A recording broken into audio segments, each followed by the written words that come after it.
হ্যাঁ ভালো বন্ধুরা, ঘরের থেকে কোথাও যদি যাও না তো দেখবি ঘর দুয়ারের যা অবস্থা হয়ে থাকে সেটা আর বলবে আল্লাহ। আর আসার থেকে শুধু সেই ঘর পরিষ্কার করতেই সময় চলে যায়। আর আমাদের উঠানটায় এত পালা পড়ে যে কি বলবো, উঠানের সামনে তো বড় বড় গাছ আছে, সেই গাছের পালাগুলো গোটা চারদিকটা নোংরা করে দেয়। আর ঝাঁট না দিলে তো কোনো উপায় নেই।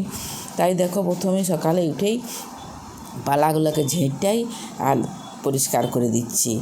ভালিছো দেখিছো কত পালা, আর চারদিকে শুধু গাছ, উঠানটায় ভর্তি।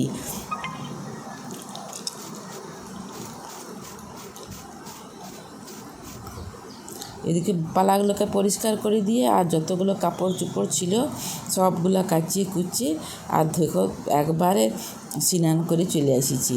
তা নাহলে তো আরও পরে দেরি হয়ে যাবে। তো এই সব কাজ করতে করতে না অনেকটা সময় চলে গেছে। তারপরে তো এবার রান্না বান্না তো সব আছেই, তো ঘরে না থাকলে না বড় আসে কাজ খাটি মরতে হয়। তো এরপর সোজা চলে এলাম রান্নাঘরে। আজ বৃহস্পতিবার, নিরামিষ রান্না করতে হবে। তার জন্য দেখো, এই মুগ ডালটাকে প্রথমে আমি ভাজিয়ে নিচ্ছি। তা আমাদের এবারে দেরি তো হয়েইছে, তাড়াহুড়ো করে রান্না করব, নিরামিষ রান্না করব, মুগের ডাল করব, আলু পোস্ত করব। তা আমি সেই জন্য করলাম কি, মুগ ডালগুলোকে ভাজিয়ে আর প্রেশার কুকারে যখন সিদ্ধ করতে দেবো তখন আমি 4টে আলু কাটে দিয়ে দিলাম। তাহলে কী হবে, ওই আলুগুলো সিদ্ধ হয়ে রইল। এবার বার করে রান্না করতে তখন একটু তাড়াতাড়ি রান্নাটা হয়ে যাবে। আলু পোস্তর আলুটাকে আর সিদ্ধ করতে হবে না। তো তার জন্যে আমি এই প্রেশার কুকারের মধ্যেই ডাল আর আলুটাকে সিদ্ধ করতে দিয়ে দিলাম। আর দেখো, ধোঁয়া ওঠা গরম গরম ভাতটা থেকে এখনও ধোঁয়া বেরোচ্ছে। এখানে আছে পটল ভাজা, মুগের ডাল।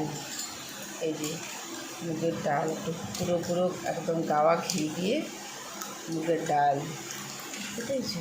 দেখো, আজকে তো লক্ষ্মী পূজার নিরামিষ রান্না। এখানে আছে আলু পোস্ত, আর এইটা করেছি আমি আমার জন্য করেছি ভেন্ডির টক। এটা কিন্তু খেতে বেশ ভালোই লাগে ভেন্ডির টকটা। আর একটা জিনিস আছে, দেখো দেখাচ্ছি। আর দেখো, এগুলো হচ্ছে গরম গরম খসলা বড়া। এই খসলা বড়াগুলো যা সুন্দর লাগে না এই খেতে, তা ভালো। এই দেখো, আর গরম খেতে বেশি ভালো।